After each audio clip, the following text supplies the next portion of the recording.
Corona virus के खिलाफ पूरी दुनिया में युद्ध का माहौल है। भारत भी कोरोना के खिलाफ मोर्चे पर जुटा है, लेकिन इस बीच भारत कई मोर्चों पर खुद को भी तैयार कर रहा है।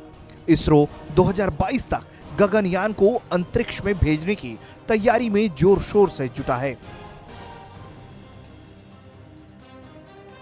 इस अभियान का मकसद भारतीयों को अंतरिक्ष यात्रा पर भेजना है और इसी मिशन गगनयान की सफलता के लिए रूस की राजधानी मॉस्को में वायुसेना के 4 जाबाज पायलटों की ट्रेनिंग जारी है।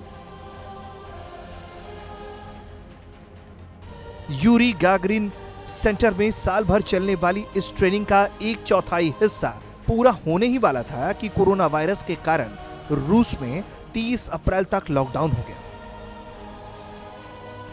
लेकिन इसके बावजूद लॉकडाउन के दौरान बंद कमरे में सभी अंतरिक्ष यात्री प्लान के हिसाब से ट्रेनिंग ले रहे हैं।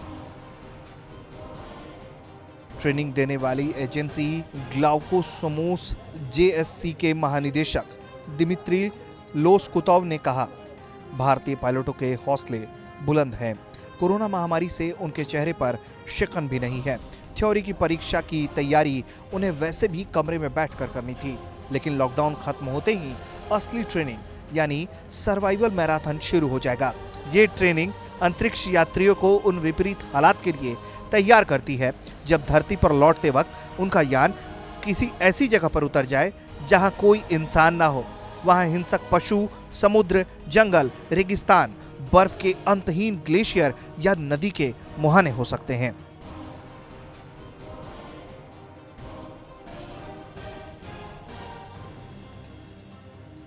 इतना ही नहीं, रूस में ट्रेनिंग ले रहे भारत के जाबाज पायलटों को खतरनाक वायरस कोरोना से सुरक्षित रखने के लिए लॉकडाउन से पहले ही रिस्पांस ग्रुप का निर्माण कर लिया गया था। इसके साथ ही बीते 19 मार्च से रिमोट वर्क के लिए कर्मचारियों को भेज दिया गया था।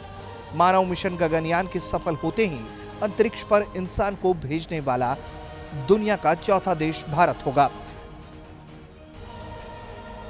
इसका उद्देश्य अंतरिक्ष यात्रियों को पृथ्वी की निचली कक्षा में भेजना है, यानी अंतरिक्ष यान में गगनयान के यात्रियों के लिए ऑक्सीजन की पर्याप्त आपूर्ति और अन्य दूसरे सामान भी भेजे जाएंगे।